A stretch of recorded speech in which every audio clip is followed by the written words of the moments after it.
Hello friends, स्वागत है आप सभी लोगों का आपके अपने यूट्यूब परिवार में। दोस्तों, आज के सेशन में हम लोग करने वाले हैं बहुत ही इंपॉर्टेंट टॉपिक, जिसमें हम लोग करेंगे दोस्तों यानी कि सोशल साइंस यानी सीटेट पेपर 2 के सामाजिक अध्ययन के प्रैक्टिस सेट को, जिसमें कि हम आज आपको कराएंगे 2018 प्रीवियस ईयर पेपर यानी ऑफलाइन में पूछे गए कुछ सवालों के, जो कि आपके होने वाले हैं बहुत महत्वपूर्ण। तो दोस्तों, वीडियो को लास्ट तक देखिएगा। और आपके सामने जैसा कि आप देख पा रहे होंगे, आपके सामने भाग 3 और ये सामाजिक अध्ययन का पेपर जो है आपका 2018 का है, जो पेपर आपका 31 दिसंबर 2018 को कराया गया था। तो इसमें पूछे जाने वाले हम सामाजिक अध्ययन के क्वेश्चंस को करेंगे। तो चलिए दोस्तों, आज का वीडियो शुरू करते हैं और आज का पहला क्वेश्चन करते हैं और देखते हैं कि किस तरीके से जो है सामाजिक अध्ययन में जो है क्वेश्चन पूछे गए थे और आप जो है उनको किस तरीके से सॉल्व करेंगे। तो ये रहा दोस्तों आपके सामने पहला क्वेश्चन, जो कि आपको हिंदी और इंग्लिश दोनों में मिलेगा। तो पहला क्वेश्चन रहा दोस्तों, ध्यान से देखिएगा। 30 नंबर 1 क्वेश्चन है कि वात दिग्दर्शी का प्रयोग क्या मापने के लिए किया जाता है। वात दिग्दर्शी यंत्र का प्रयोग क्या मापने के लिए किया जाता है। वायु वेग, वायु दाब, वायु दिशा, वायु तापमान। तो ध्यान दीजिएगा, वात दिग्दर्शी जैसे कि आपको समझ में आ रहा होगा उससे, वात दिग्दर्शी तो ये जो मापने के लिए किया जाता है दोस्तों, ये आपकी वायु की दिशा को मापने के लिए इस यंत्र का प्रयोग किया जाता है। तो इस क्वेश्चन का राइट आंसर ऑप्शन नंबर 3 हो गया। चलिए सेकंड क्वेश्चन देखते हैं। सेकंड क्वेश्चन क्या पूछा गया है। सेकंड क्वेश्चन रहा दोस्तों, वायुमंडल की निम्नलिखित में से कौन सी परत रेडियो तरंगों के संचरण में मदद करती है। समताप मंडल, मध्यमंडल, वायुमंडल, वायुमंडल, बहिर्मंडल। तो यहाँ पे आपका राइट आंसर क्या बनेगा दोस्तों, तो ऑप्शन नंबर 3 जो है बिल्कुल सही हो जाएगा। बाह्य वायुमंडल जो है कि रेडियो तरंगों के संचरण में मदद करती है। याद रखेंगे, एक एक चीज़ जो है कि पॉइंट वाइज दिया गया है दोस्तों, और आप ध्यान से इस चीज़ को लिखते हुए चलिए। अगर आपको प्रैक्टिस सेट करेंगे तो आपको ये जानकारी होगा कि किस तरीके से जो है आप एग्जाम में क्वेश्चंस को कर पाएंगे और किस लेवल का क्वेश्चन जो है एग्जाम से पूछा जाता है। चलिए ये रहा क्वेश्चन दोस्तों 33 कि पृथ्वी की विभिन्न परतों को क्रम में आंतरिक से बाहरतम परत तक पहचानिए। यानी अंदर से बाहर की तरफ ये आपको क्रम लगाना है, ये आपको बताना है। तो कौन सा आपका राइट आंसर बनेगा। आपके सामने रहे ये 4 ऑप्शन। ऑप्शन है परपटी, मेंटल, बाहरी क्रोड, आंतरिक क्रोड। ये देखिए दोस्तों, है तो सही, पर ये बाहर से अंदर की तरफ है, ना कि अंदर से बाहर की तरफ। पूछा क्या गया है आपका, अंदर से बाहरी यानी आंतरिक से बाहरतम। तो आंतरिक की बात करें तो सबसे अंतर में क्या होगा, आंतरिक क्रोड होगा, आंतरिक क्रोड होगा, फिर बाहरी क्रोड होगा, मेंटल होगा, ऊपर सबसे परपटी होती है। तो यहाँ पे जो आपका राइट आंसर बनेगा ऑप्शन नंबर 4 जो है करेक्ट हो जाएगा। चलिए अगला क्वेश्चन देखते हैं, क्वेश्चन नंबर 34। क्वेश्चन नंबर 34 क्या है दोस्तों कि दिए गए आरेख में सूर्य, पृथ्वी और चंद्रमा की स्थिति को ध्यान से देखिए और बताइए कि यह क्या दर्शाता है। यहाँ पर देखिए सूर्य दिया हुआ है और यहाँ पर नीचे पृथ्वी और चंद्रमा, इस तरीके का एक फिगर आपके सामने है। ये आपको बताना है कि यह क्या दर्शा रहा है, किस चीज़ को दर्शा रहा है। तो जैसा कि आप देख पा रहे हैं ऑप्शंस में, तो आपको समझ में आ रहा होगा कि क्या चीज़ पूछा गया है, क्या सूर्य ग्रहण दर्शा रहा है या चंद्र ग्रहण। तो ग्रहण की बात करें तो ऐसा कुछ भी नहीं दर्शा रहा है। यहाँ पर दर्शाया जा रहा है ज्वार भाटा को। अब वो किस तरीके का ज्वार भाटा है, बृहत ज्वार भाटा है, लघु ज्वार भाटा है। तो यहाँ पे आपको क्या बताना है, तो यहाँ पे आपको ज्वार भाटा के बताना है कि ज्वार भाटा किस तरीके का है। तो यहाँ पे जैसा कि आप लोग देख पा रहे होंगे इसमें, तो यहाँ पे जो आपका ज्वार भाटा है, देखिए यहाँ पर चंद्रमा है, यहाँ पर पृथ्वी है, सूर्य है। तो ये जो ज्वार भाटा दिखा रहा है तो बृहत ज्वार भाटा को प्रदर्शित कर रहा है ये जो फिगर है। ठीक है, ध्यान रखिएगा इस चीज़ को। नेक्स्ट क्वेश्चन की तरफ चलते हैं, क्वेश्चन नंबर 35 दोस्तों। क्वेश्चन नंबर 35 है कि जब नदी मैदान में प्रवेश करती है, ध्यान दीजिएगा, जब नदी मैदान में प्रवेश करती है तो यह मुड़ जाती है, बिल्कुल बात सही, और बड़े मोड़ बनाकर बहती है तो वह क्या कहलाता है। क्या कहलाता है वह, तो वो कहलाता है आपका विसर्प। क्या कहलाता है, विसर्प कहलाता है। नेक्स्ट क्वेश्चन देखिए दोस्तों, क्वेश्चन नंबर 36। क्वेश्चन नंबर 36 क्या है, अधिकांश दुर्गम क्षेत्रों में और आपदाओं के समय लोगों को बचाने और भोजन, जल, कपड़े एवं दवाओं को वितरित करने के लिए यातायात का कौन सा साधन बेहद जो है कि उपयोगी है। किसके लिए, दुर्गम क्षेत्रों में बात की गई है और आपदाओं के समय लोगों को बचाने और भोजन, जल, कपड़े एवं दवाओं को वितरित करने के लिए यातायात का कौन सा साधन बेहतर होता है। तो वायु मार्ग, रेल मार्ग, सड़क मार्ग, जल मार्ग। तो जैसे आपको पता है कि जैसे कहीं पे मान लीजिए बाढ़ आ गई, भूकंप आ गया, तो ऐसी जगहों पे जो आपदाएं हो जाती हैं, तो इसमें जो है कि रेस्क्यू करने के लिए सबसे अच्छा जो है कि साधन कौन सा होता है यातायात का, तो वो होता है आपका वायु मार्ग, यानी हेलीकॉप्टर से आप लोग अधिकतम देखते हैं कि चीज़ें जो हैं उनको पहुँचाई जाती हैं, जो लोग भी उस आपदा में ग्रसित हो जाते हैं जो उसके।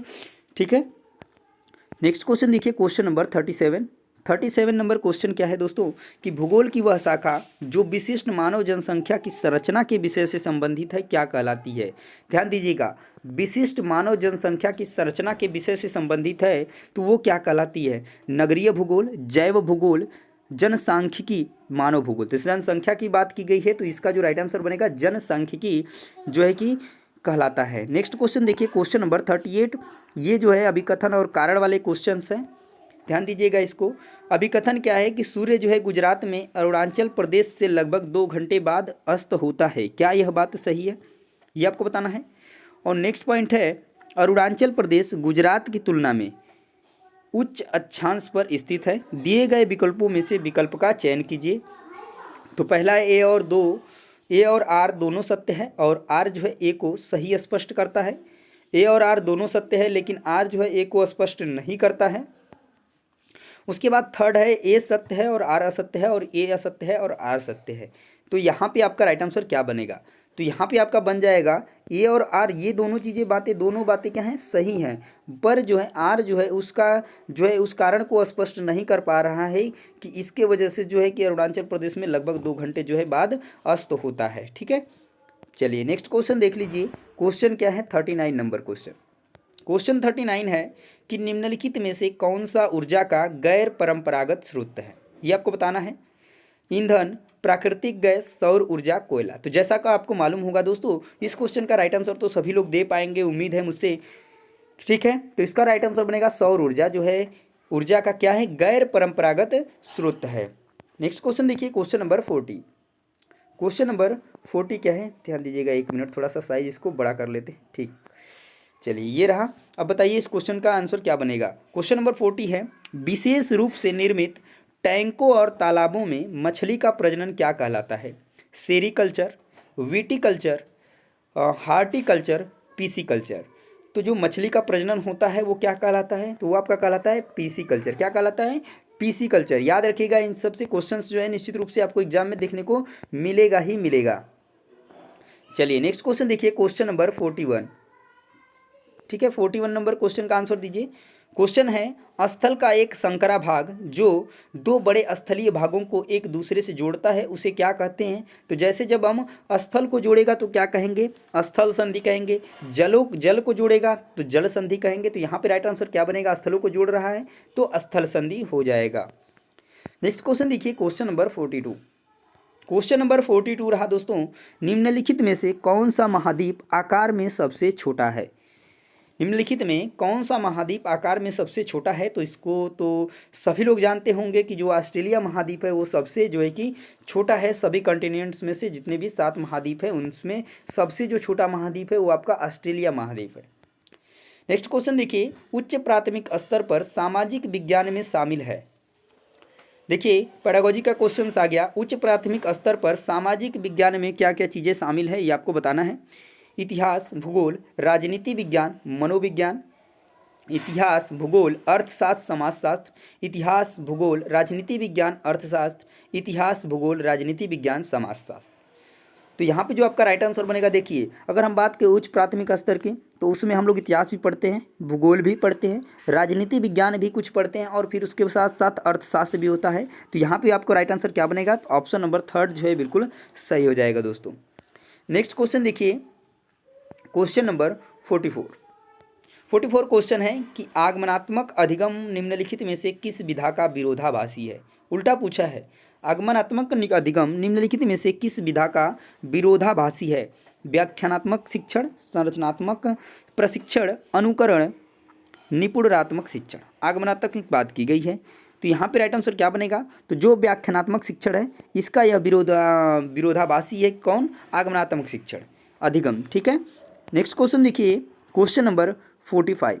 क्वेश्चन नंबर 45 है, दिए गए कथनों ए और बी को पढ़िए और सही उत्तर का चयन कीजिए। दिए गए कथनों ए और बी को पढ़िए और सही उत्तर का चयन कीजिए। तो ए दिया है कि आलोचनात्मक सोच धारणाओं के निर्माण तथा विचारों के अनुप्रयोग और विस्तार को बढ़ावा देती है। ध्यान दीजिएगा, जो आलोचनात्मक सोच धारणाओं के निर्माण तथा विचारों के अनुप्रयोग और विस्तार को बढ़ावा देती है, यह दूसरों के तर्कों और विश्वासों को समझने मूल्यांकन करने में मदद नहीं करती। क्या कौन सा सही होगा, कौन आपका गलत होगा? तो यह दूसरों के, यहाँ पे दिया है ए सत्य है और बी असत्य है, ए असत्य है बी सत्य है, ए और दोनों असत्य हैं या दोनों असत्य हैं। तो यहाँ पे आपका राइट आंसर क्या बनेगा? तो यहाँ पे आपका राइट आंसर बनेगा ऑप्शन नंबर ए सत्य है लेकिन जो है बी क्या है, असत्य है, क्योंकि यह दूसरों के तर्कों और विश्वासों को समझने और मूल्यांकन करने में मदद करती है, जबकि दिया है नहीं करती है। ठीक है, नेक्स्ट क्वेश्चन देखिए, क्वेश्चन नंबर 46। क्वेश्चन नंबर 46 रहा दोस्तों, अनुभव जन्य साक्ष्य क्या है? अनुभव जन्य साक्ष्य क्या है? तो इंद्रियों के माध्यम से वास्तविक दुनिया में एकत्रित आंकड़े, अनुसंधान के लिए एक संख्यात्मक दृष्टिकोण, मैट्रिक इकाइयों में मापे गए आंकड़े, आंकड़ों के संग्रह के विश्वसनीय तरीकों का उपयोग कर एकत्रित आंकड़े। तो यहाँ पे आपका राइट आंसर होगा अनुभव जन्य साक्ष्य क्या है? तो इंद्रियों के माध्यम से वास्तविक दुनिया में एकत्रित जो आंकड़े हैं वही अनुभव जन्य साक्ष्य है आपका।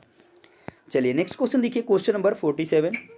क्वेश्चन नंबर 47 है कि भौतिक विशेषताओं के मॉडल प्रतिकृतियां शिक्षण के लिए सबसे अधिक उपयुक्त हैं? इतिहास, अर्थशास्त्र, भूगोल, राजनीति शास्त्र। किसकी बात की गई है? भौतिक विशेषताओं की के मॉडल प्रतिकृतियां शिक्षण के लिए सबसे अधिक उपयुक्त हैं। तो यहाँ पे क्या होगा? तो जैसे हम भौतिक विशेषताओं के बारे में जो भी चीज़ें पढ़ते हैं, भौतिक फिजिकल जितने भी हैं, तो वो किसके अंतर्गत आते हैं? भूगोल के अंतर्गत आते हैं। तो ये जो राइट आंसर बनेगा आपका भूगोल जो है इस क्वेश्चन का सही आंसर बनेगा।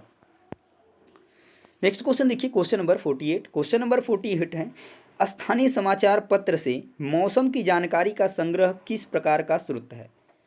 स्थानीय समाचार पत्र से मौसम की जानकारी का संग्रह किस प्रकार का स्रोत है? प्राथमिक, द्वितीयक, तृतीयक, प्राथमिक और तृतीयक दोनों। तो कौन सा यहाँ पे बनेगा? तो यहाँ पर हम बात करें स्थानीय जो समाचार पत्र से मौसम की जो जानकारी का संग्रह होता है वो किस प्रकार का स्रोत होता है? तो ये आपका द्वितीयक स्रोत होता है। कौन होता है? द्वितीयक स्रोत होता है। इस चीज़ को आप लोग याद रखेंगे। नेक्स्ट क्वेश्चन देखिए, क्वेश्चन नंबर 49 जो कि इसी में है, तो इसको एक ही साथ देख लीजिए। सीखने की अक्षमता वाले जो शिक्षार्थी किस प्रकार की कक्षा में अन्य छात्रों के साथ सीख सकते हैं?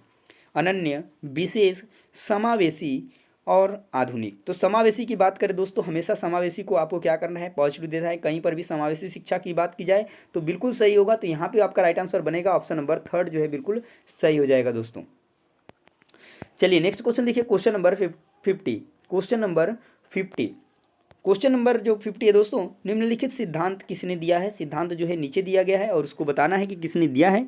तो सभी बच्चे विकास के समान अनुक्रम से गुजरते हैं लेकिन विभिन्न दरों से, इसलिए शिक्षक को पूरी तरह से कक्षा के लिए नहीं बल्कि व्यक्तिगत बच्चों और छोटे समूहों के लिए गतिविधियों की योजना बनानी चाहिए। ये किसका कथन है? तो ये जो है आपका किसका है? तो जीन पियाजे का है। किसका है? जीन पियाजे का है, याद रखेंगे आप लोग।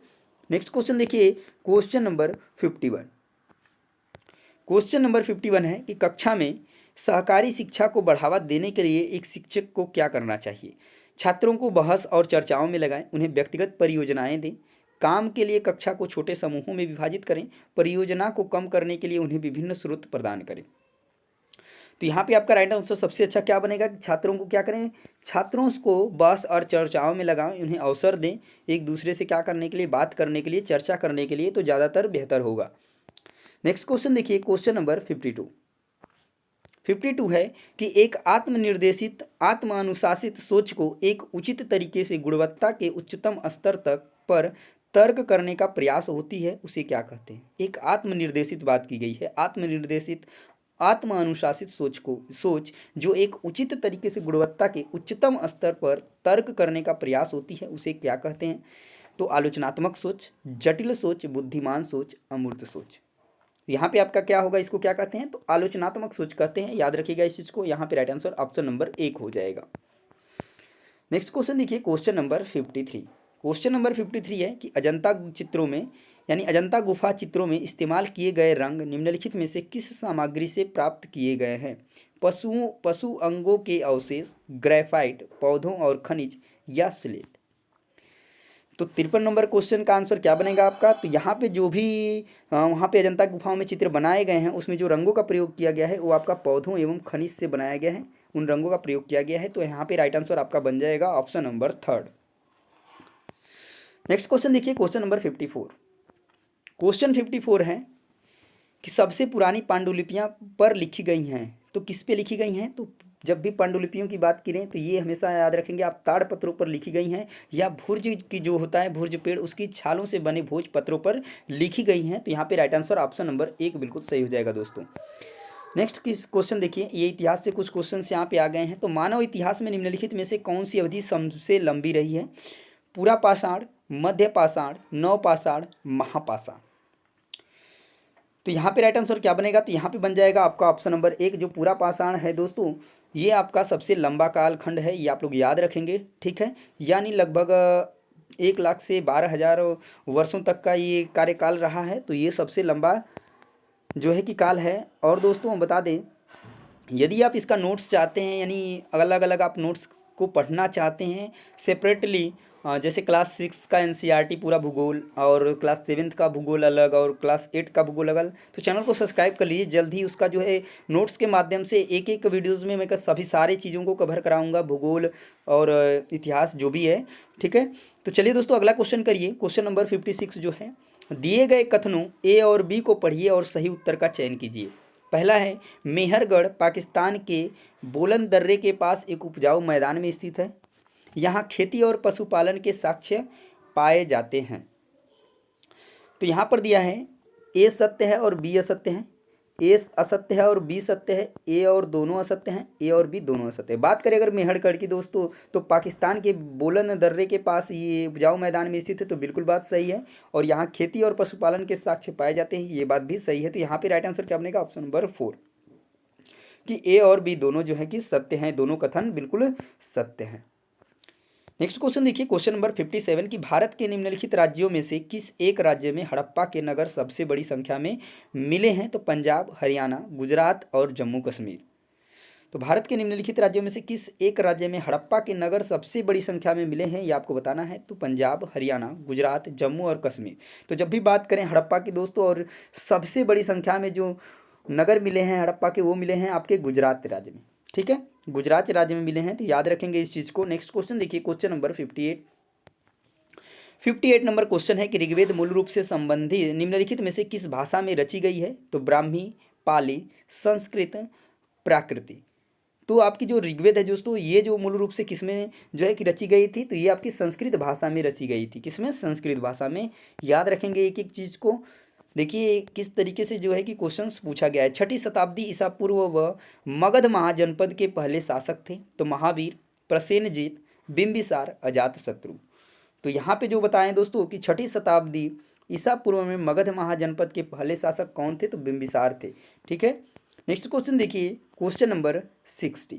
क्वेश्चन नंबर 60 है कि निम्नलिखित में से कौन सा बौद्ध धर्म के त्रिरत्नों में से नहीं है? बौद्ध धर्म के त्रिरत्नों में से नहीं है। तो बुद्ध, धम्म, अहिंसा और संघ। तो यहाँ पे आपका बात करें दोस्तों अहिंसा की, तो ये त्रिरत्नों में से नहीं है बौद्ध धर्म के।